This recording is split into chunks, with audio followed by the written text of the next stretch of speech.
Ay mga kabanding, tara nga't mag-food trip at balikan nga lang natin itong 199 pesos na Samgyupsala Unlimited na. Dito lang po yan sa likod ng Victory Mall sa OK Plaza. Ito yung Samgyup Mukbang sa may Monumento branch. Lote, parang nalugi ka, Lote ah. Gutom na siya. At ito na nga po mga kabanding, si Daddy na nga nagpresenta magluto kahit may karga ang baby. Ito na nga po yung meat nila na may plain, barbecue at gochujang na marinated.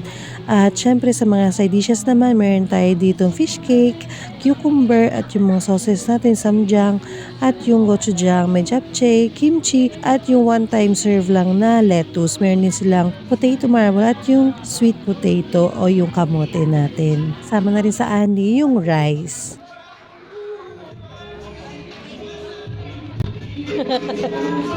At pakunti-kunti nga may naluluto na ng mga meat at ang cute-cute nga ng smile ni Daddy dyan. Nangunguha pa kahit meron siya. Meron ikaw, baby. At talagang pumunta pa siya sa side ko para talaga makakuha siya ng mas maraming lutong meat. Ito yung bata talaga na mahilig sa samgyupsal eh. Sa habang naghihintay nga tayo magluto itong mga meat, nagpapainit na rin tayo dito ng fish cake at yung potato marble dahil mas the best pala siyang kainit pag mainit. Siyempre nagmaala Koreana na yung anak ko. Ano ba to? Ang cute-cute talaga niya. Hindi talaga siya papaawat basta ganyan samgyupsal. Sa 199 niya, sulit naman talaga at talaga mabubusog kayo. Imagine naman, 199 pesos, unlimited na yun at side dishes. Ewan ko lang kung hindi ka pa mabusog niyan. At dahil buffet style din to, so kontrolado mo yung meat na kukunin mo kung gusto mo mas marami o konti. So, ikaw nang bahala doon. At ito na nga yung dessert na hindi ko akalain na may ganyan pala. So, may kamote sauce pala dahil kinain ko yung kamote na as is lang. Yung pala, mayroon pala siyang sauce na hindi ko napansin.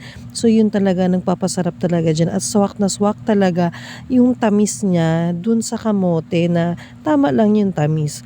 So, dahil dyan, nakaraming beses kami pa ulit kumuha ng kamote doon at dahil dyan sa sauce na yan. So, si Daddy nga kinamay pero kinutsara din. Pwede naman niyang i-dip na lang, no?